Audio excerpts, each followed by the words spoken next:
ನಾವೆಲ್ಲರೂ ಶುದ್ಧ ಪ್ರಜ್ಞೆ, ಪ್ಯೂರ್ ಕಾನ್ಷಿಯಸ್ನೆಸ್.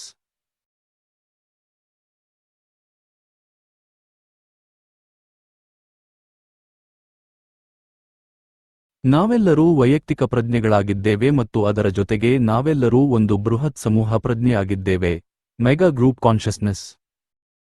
ನೀವು ಈ ಭೌತಿಕ ದೇಹವಲ್ಲ, ಬದಲಾಗಿ ಒಂದು ಶುದ್ಧ ಪ್ರಜ್ಞೆ ಎಂದು ಅರ್ಥಮಾಡಿಕೊಂಡಾಗ ಅದನ್ನು ಆತ್ಮ ಸಾಕ್ಷಾತ್ಕಾರ, ಸೆಲ್ಫ್ ರಿಯಲೈಸೇಷನ್ ಎನ್ನಲಾಗುತ್ತದೆ. ಇಲ್ಲಿರುವ ಅದೇ ಆತ್ಮವೇ ಎಲ್ಲೆಡೆ ಇದೆ, ಅದೇ ಬೃಹತಾತ್ಮ ಎಂದು ನೀವು ಅರ್ಥಮಾಡಿಕೊಂಡಾಗ ಅದನ್ನು ತತ್ವಮಸಿ ಅಥವಾ ನೀನೇ ಅದು ಎಂಬ ಅರಿವು ಎನ್ನಲಾಗುತ್ತದೆ. ನೀವು ಇದಲ್ಲ, ದೇಹವಲ್ಲ, ನೀವು ಅದು ಆತ್ಮ. ಮೋಸೆಸ್ ಬೆಟ್ಟದ ಮೇಲೆ ಹೋದಾಗ ಬೆಂಕಿಯಿಂದ ಒಂದು ಧ್ವನಿ ಕೇಳಿಸಿತು. ಮೋಸೆಸ್, ನೀನು ಯಾರು? ನೀನು ಏನು? ಎಂದು ಕೇಳಿದಾಗ ಆ ಧ್ವನಿಯು, ನಾನು ಹೇಗಿದ್ದೇನೋ ಅದೇ ನಾನು, I am that I am ಎಂದು ಹೇಳಿತು. ನಾವು ಕೇವಲ ಈ ನಾನು ಅಲ್ಲ, ನಾವು ಆ ಪರಮ ನಾನು.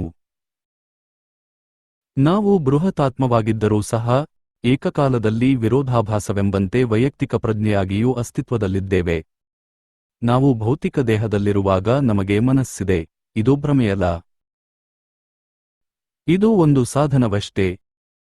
ನಾವು ಭೌತಿಕ ದೇಹದಲ್ಲಿರುವಾಗ ವಿಷಯಗಳನ್ನು ನಿರ್ವಹಿಸಲು ಮತ್ತು ಬಳಸಲು ಇರುವ ಸಾಧನವಿದು. ಆತ್ಮದ ಯಾವ ಭಾಗವು ದೇಹದೊಳಗೆ ವಿಸ್ತರಿಸಲ್ಪಟ್ಟು ದೇಹವನ್ನು ನಿಯಂತ್ರಿಸುತ್ತದೆಯೋ ಅದನ್ನು ಮನಸ್ಸು ಎಂದು ಕರೆಯಲಾಗುತ್ತದೆ.